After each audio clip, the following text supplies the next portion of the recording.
কৈশমণি মাতা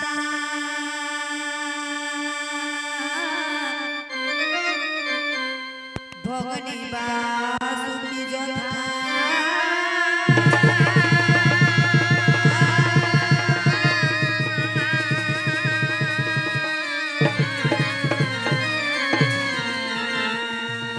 জয় জরতে রমণী পত্নী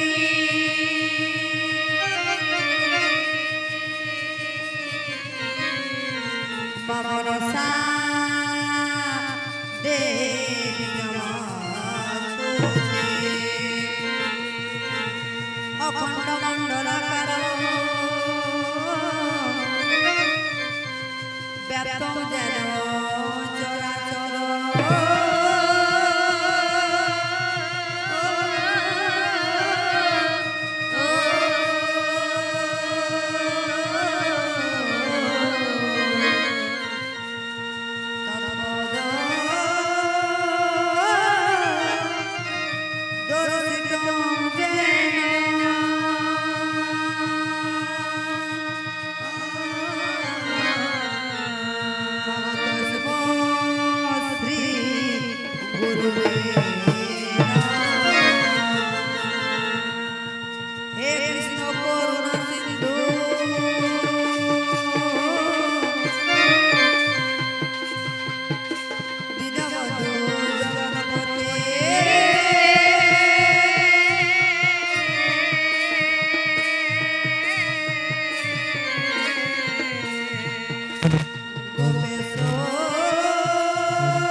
সরস্বতী মা ভাগে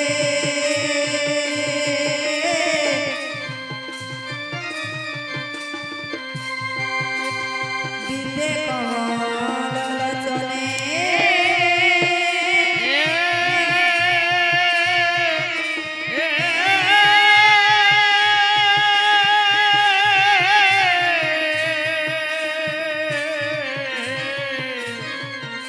ও ভাবিসর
গলে দলে রে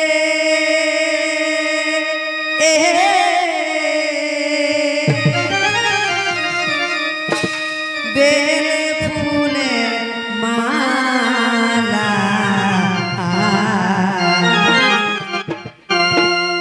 এই কত পাতায় জন্মায়ের নামটি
মনসার চরণ মায়ের গলে গলে বেড়ে ফুলের মালা কত পাতায় জন্ম মায়ের নামটি কমলা মালা গলে গলে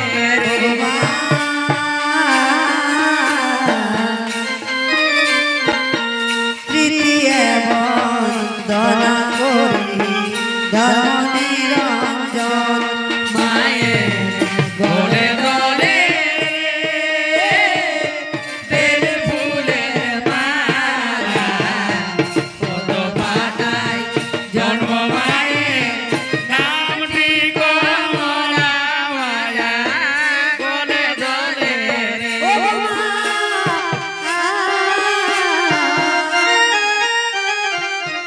চতুর্দেব বন্দনা করি যত দেবগণ মায়ের গলে গলে বেড়ে ফুলের মালা কত পাতায় জন্ম মায়ের নামটি কমলা মালা গলে গলে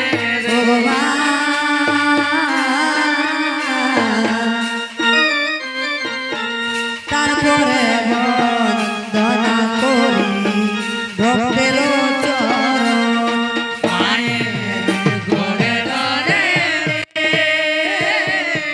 বেড়ে ফুলের মালা কত পাতায় জন্ম মায়ের নামটি কমলা মালা গলে গলে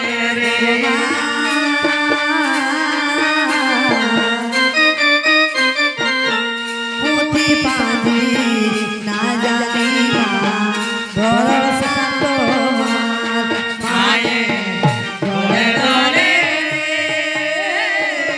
বেড়ে ফুলের মালা কত পাতায় জন্ম মায়ের নামটি কমলা মালা গলে গলে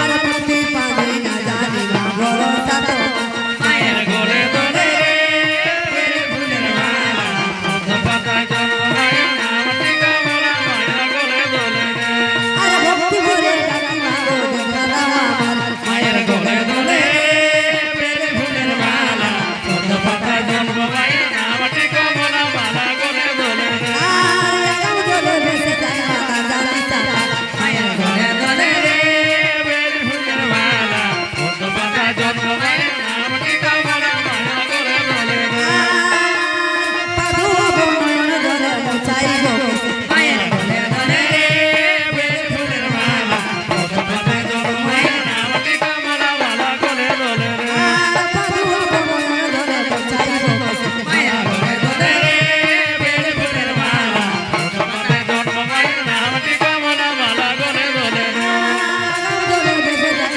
মাতা জানি সারা মায়ের গলে গলে বেড়ে ফুলের মালা কত পাতায় জন্ম মায়ের নামটি কমলা মালা গলে গলে জলে ভেসে যায় মাতা জানি সারা মায়ের গলে গলে বেড়ে ফুলের মালা কত পাতায় জন্ম মায়ের নামটি কমলা মালা ভাই বলো হরি বল মায়ের গলে গলে বেড়ে ফুলের মালা কত পাতায় জন্ম মায়ের নামটি কমলা মালা গলে গলে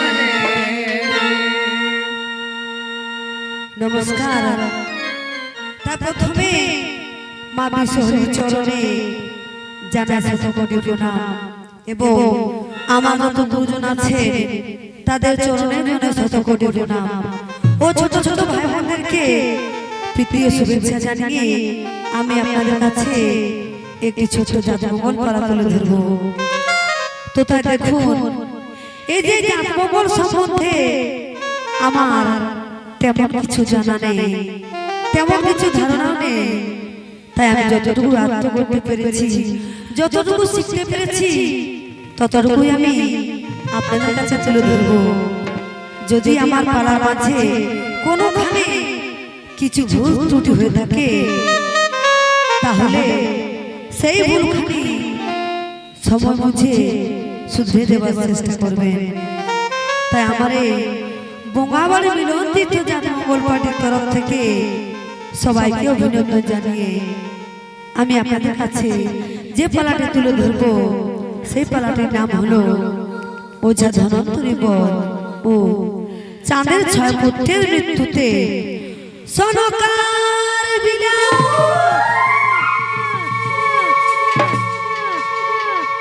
তাই আজকে হয়েছে না আজমা বিশ্বহরি তার পিতা মহাদেবকে বলছে, ওগো বাবা, ওই পৃথিবীতে ওই মর্তধামে সকল দেবদেবীর পূজা হয়, কিন্তু আমার কেন পূজা হয় না বাবা? তাহলে কি আমি মর্তধামে পূজা পাবো না? আমার কি মর্তধামে পূজা হবে না বাবা?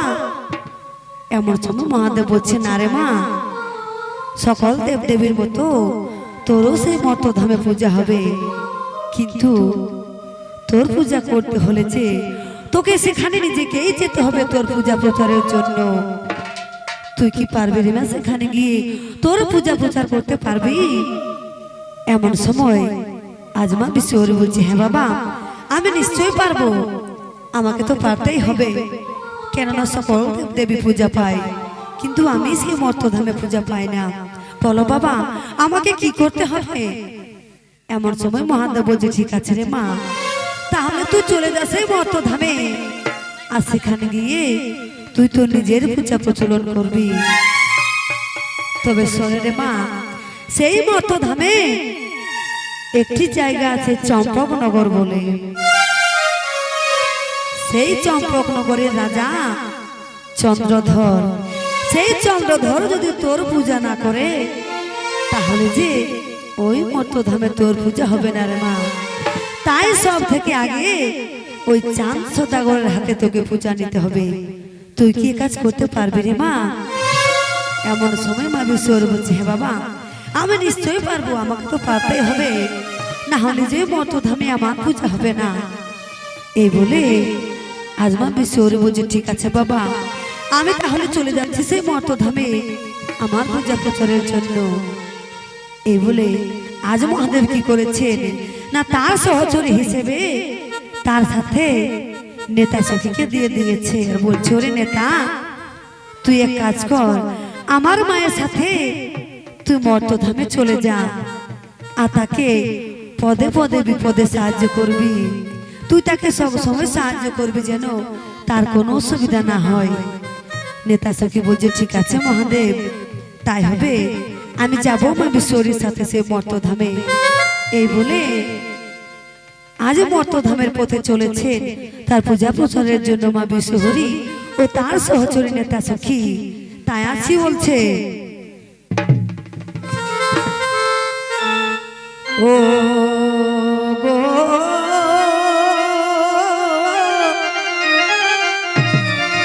ওই মন্দাকিনী জলে ভেলা ভাসে গো,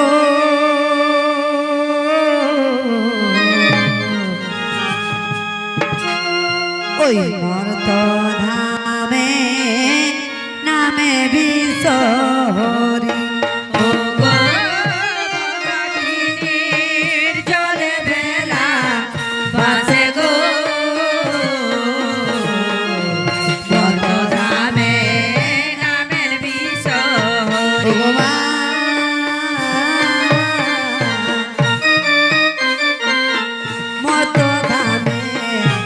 গো দেবী পূজা প্রচারে, ও গো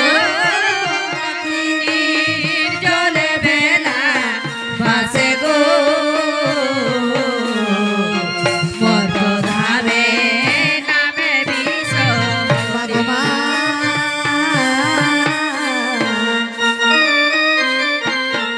বিশ্বহরি সাথে চলে নেতা সহচরী, ও গো জলে বেলা ভাসে গো,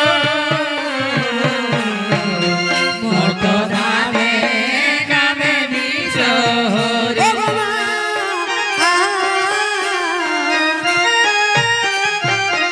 বিশ্বহরি মায়ের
এদিকে কি করেছে না সেই মা বিশ্বহরি ও নেতা সহচেরা চলে এসেছে সে মর্তধামে।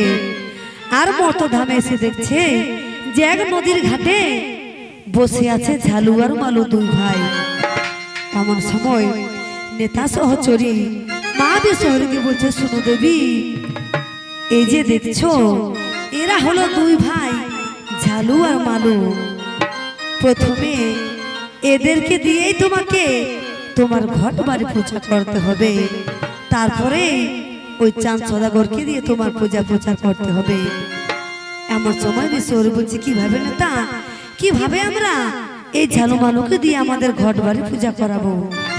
এই কথা যখন বলেছে নেতা সখী বলছে, ঠিক আছে দেবী, তুমি কোনো চিন্তা করো না, আমি তো আছি, আমার কাছে একটা বুদ্ধি আছে।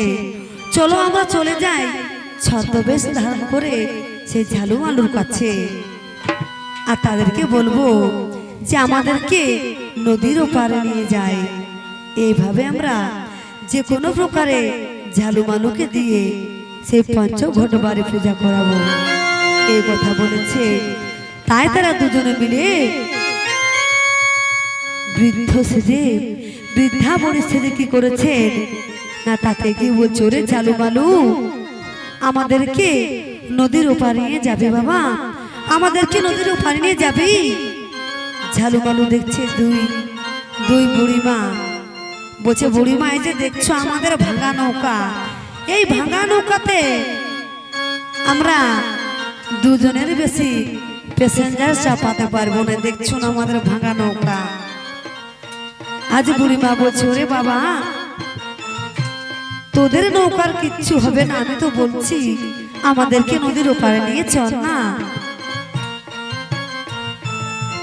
এমন সময় কি বলছে ঝালু মালু, ঠিক আছে বুড়িমা, আমরা তো তোমাদেরকে নদীর ওপারে নিয়ে যাব, কিন্তু আমাদেরকে তো ভাড়া লাগবে, আমরাকে তো ভাড়া দিতে হবে, না হলে আমরা নদীর ওপারে নিয়ে যাব না। এমন সময় ছদ্মবেশী বুড়িমা বলছে, হ্যাঁ রে বাবা, নিশ্চয়ই তোদেরকে আমরা ভাড়া দেব, তবু নদীর ওপারে আমাদেরকে নিয়ে চল। ঝালু মালু দেখছে যে আর কোনো করার উপায় নাই, এই দুটো বুড়িদেরকে আমাদেরকে ওপার পার করে দিতে হবে। এই কথা বলেছে ঝালু মালু বলছে, ঠিক আছে বুড়িমা, তাহলে তোমরা আমাদের এই ভাঙা নৌকার উপর বসে যাও, যদি সেই মাঝ নদীতে আমাদের ভাঙা নৌকা ডুবে যায় তাহলে কিন্তু আমরা দুই ভাই দায় থাকবো না। এই কথা বলেছে ঝালু মালু। আর ছদ্মবেশী বুড়িমা বলছে, ঠিক আছে বাবা, তোদের কোনো দায়বদ্ধতা থাকবে না, আমাদেরকে শুধু নদীর ওপারে নিয়ে চল। এই বলে আজ ছদ্মবেশী মা অনেকটা সখী তাদের নৌকার উপরে বসেছে। এদিকে নৌকা ভাসতে ভাসতে এসে মাঝ নদীতে এসে পৌঁছেছে। তাই ঝালু মালু কি করেছে না সে বুড়িমাকে ভয় দেখানোর জন্য আজ কি বলছে, ও বুড়ি দিদি গো, ও এই ভাঙা নৌকায় হারাবি জীবন, বুড়ি দিদি গো, ভাঙা নৌকায় হারাবি জীবন, বুড়ি দিদি গো, ভাঙা নৌকায় হারাবি জীবন। আর মাঝে ডুবলে কি করবি তখন, বুড়ি দিদি গো, ভাঙা নৌকায় হারাবি জীবন, বুড়ি দিদি গো, ভাঙা নৌকায় হারাবি জীবন। কিন্তু এমন সময় কি করেছে না বুড়িমা ভয় না করে বলছে, রে বাবা আমাদেরকে তোরা ভয় দেখাচ্ছিস, আমরা কিন্তু ভয় পাবো না, তোরা এক কাজ কর, তোরা এইখানে জাল ফেলে দে মাঝ নদীতে, দেখবি তোরা অনেক মাছ পেয়ে যাবি। এমন সময় ঝালু মালু হেসে এসে বলছে, বুড়িমা আমরা কি এই মাঝ নদীতে মাছ পাবো? না না বুড়িমা, আমরা ওই নদীর ধারে মাছ ধরবো। চলো তোমাদেরকে আমরা ওপার পার করে দিলে তারপরে আমরা মাছ ধরবো। এমন সময় ছদ্মবেশী মা বলছে, না রে বাবা, আমি তো বলছি যে এইখানে একবার জাল ফেলে দে, তোরা নিশ্চয়ই মাছ পাবি। এই কথা শুনে ঝালুমাল হতাশ হয়ে বলছে, ঠিক আছে, একবার দেখায় যেখানে বুড়িটার কথা শুনে যে আমার এই মাঝ নদীতে মাছ লাগছে কিনে জালে। এই কথা বলা মাত্র ঝালু সেই মাঝ নদীতে জাল ফেলে দিয়েছে। জাল ফেলে দিয়ে যেই না জাল টানছে অমনি জালের মধ্যে 5টি সোনার ঘট বাড়ি দেখতে পাই। তাই ঝালুমালু সেই সোনার ঘট বাড়ি দেখতে পেয়ে আর মনে মনে চিন্তা করছে যে আমাকে এত জোর করে বলছে যে এইখানে জাল ফেলতে, এ নিশ্চয়ই কোনো দেবতা। আমার মনে হয় নিশ্চয়ই কোনো দেবতায়, কোনো বুড়িমা লয়। তাই ঝালুমালু বলছে, ঠিক আছে বুড়িমা, আমরা জানি তোমরা আমাদের কাছে ছদ্মবেশ ধারণ করে এসেছো, তোমাদের নিজের রূপটা আমাদেরকে দেখিয়ে দাও। এই কথা যখন বলেছে ঝালুমালু অমনি আজমা বিশ্বহরি তার নিজের রূপ দেখিয়ে বলছে, ওরে ঝালু, ওরে মালু, আমি হলাম বিষের দেবতা বিশ্বহরি। তোরা এই সোনার ঘট বাড়িগুলি নিয়ে যা তোদের বাড়িতে, আর সেখানে গিয়ে মন ভরে ভক্তি ভরে পুষ্পাঞ্জলি করবি। তোদের মনে যত দুঃখ জ্বালা আছে সব দূর হয়ে যাবে নিমেষে। এই কথা বলেছে মা বিশ্বহরি। তাই কি করেছে না ঝালুমালু বলছে, ঠিক আছে বা তাই হবে। এই বলে সেই 5টি সোনার ঘট বাড়ি নিয়ে তারা চলে যায় নিজেদের বাড়িতে, আর সেখানে গিয়ে মন ভরে ভক্তি ভরে তারা পুষ্পাঞ্জলি করছে জয় মা বিশ্বহরি বলে। আর তারা পুষ্পাঞ্জলি করে নিজের যত দুঃখ জ্বালা সব মায়ের কাছে বলছে, একে একে সব তাদের দূর হয়ে যায়। তারা গরিব থেকে একেবারে ধনী হয়ে যায়। এই দেখে আর চম্পকনগরের অনেক লোক চলে যাচ্ছে সেই ঝালুমালুর বাড়িতে, যে কিভাবে ঝালুমালু এই গরিব থেকে একেবারে ধনী হয়ে গেল। সকলে মিলে যখন ছুটে চলেছে ঝালুমালুর বাড়িতে, অমনি এক পথচারীকে ডেকে চাঁদ সওদাগরের স্ত্রী জিজ্ঞাসা করছে, গো তুমি কোথায় যাচ্ছ? আজ পথচারী বলছে, রানীমা, আমি যাচ্ছি ঝালুমালুর বাড়িতে। শুনেছি ঝালুমালু নাকি নদী থেকে 5টি সোনার ঘট বাড়ি পেয়েছে, তাই তো তাদের যত দুঃখ জানা সব হয়ে গেছে, তার জন্যই যাচ্ছি। এই বলে আজ নারীমা বলছে, ঠিক আছে। এই কথা শুনে রানীমাও চলে যায় ঝালুমালুর বাড়িতে, আর সেখানে গিয়ে বলছে, ওরে ঝালুমালু, তোরা আমাকে একটি সোনার ঘট বাড়ি দিয়ে দে বাবা, আমিও আমার বাড়িতে গিয়ে মন ভরে পূজা করবো জয় মা বিশ্বহরি বলে। আজ ঝালুমালু রানীমার কথা কাটতে না পেরে বলছে, ঠিক আছে রানীমা, এই নাও তুমি একটি ঘট নিয়ে যাও। এই বলে রানীমাকে একটি সোনার ঘট বাড়ি দিয়ে দে। সেই ঘট বাড়ি নিয়ে আজ চলে আসে সনকা জননী চম্পকনগরের মহল ভিতরে এসে আর জয় মা বিশ্বহরি বলে পুষ্পাঞ্জলি করছে। আজ এই দেখে চাঁদ সওদাগর জিজ্ঞাসা করছে, ওগো সনকা, তুমি কোন দেবতার পূজা করছো? এ কোন দেবতা? এমন সময় সনকা বলছে, ওগো স্বামী, এ হলো বিষের দেবতা বিশ্বহরি, আমি জয় মা বিশ্বহরি পূজা করছি। এই কথা শুনে চাঁদ সওদাগর বলছে, কি বললে সনকা, তুমি আমার বাড়িতে মা মনসার পূজা করছো? আমার বাড়িতে শিব পূজা ছাড়া কোনো দেব দেবীর পূজা হবে না। এই কথা বলে সেই সোনার ঘট বাড়িতে চাঁদ সওদাগর লাথি মেরে দেয়। তাই লাঠির আঘাত সহ্য করতে না পেরে আজমা বিশ্বহরি কি করেছে না, চাঁদ সওদাগরের বাড়িতে বাগানে যত সুন্দর সুন্দর ফুলের গাছ ছিল, সেই ফুলের গাছগুলিকে একেবারে বিষে জর্জরিত করে তুলেছে, বিষে বশীভূত করে তুলেছে। তাই মা বিশ্বহরি বলছে, ওগো নেতা, তাহলে এখন কি হবে উপায়? আমি তো চাঁদ সওদাগরের যত ফুলের বাগান ছিল সব ফুলগুলিকে একেবারে নষ্ট করে দিয়েছি। তাই চাঁদ সওদাগর কি করেছে না, তার মহাজ্ঞান মন্ত্রে জোরে সে মৃত ফুল গাছগুলিকে আবার জীবিত করে তুলেছে। এদিকে এই দেখে আজমা বিশ্বহরি তার সহচরী নেতা শোকের কাছে কেঁদে কেঁদে আর কি বলছে,